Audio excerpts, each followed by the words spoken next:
ماه نور و رحمت و غفران کجا هستی؟ بیا ماه شوق و لذت ایمان کجا هستی؟ بیا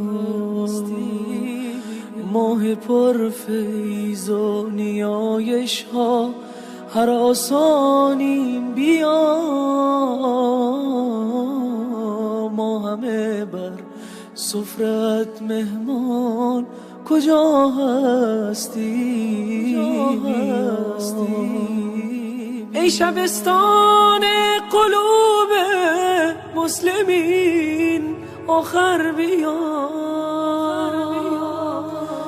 ای گذرگاه مسلمانان کجا هستی؟ بیا ما هوای تازه میخواهیم و دلتنگ توییم ای بهار تازه قرآن کجا هستی؟ بیا از گناه و معصیت ها خسته و درمانده ایم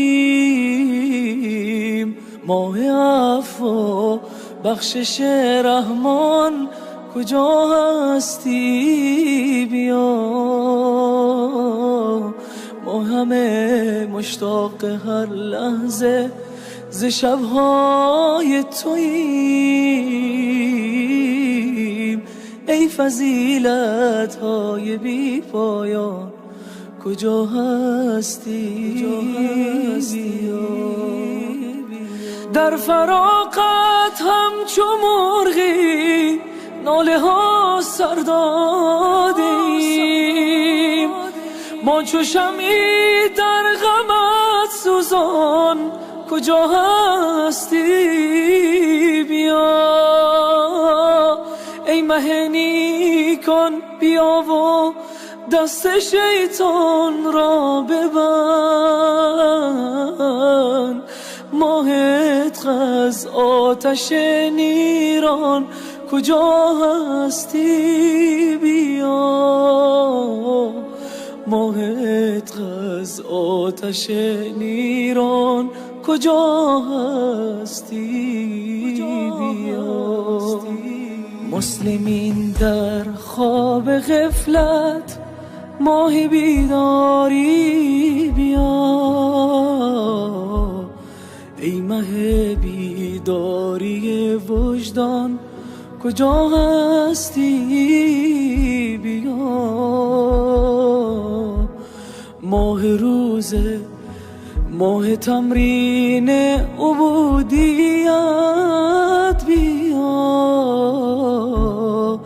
ماه صبر و ترک هر عصیان کجا هستی؟ بیا ماه صبر و ترک هر عصیان کجا هستی؟ بیا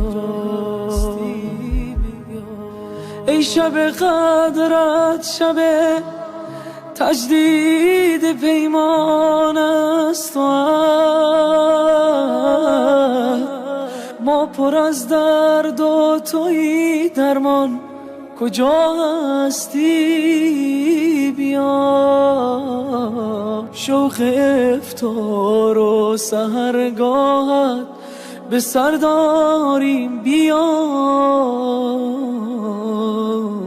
ماه شعبان است و ما حیران کجا هستی؟ بیا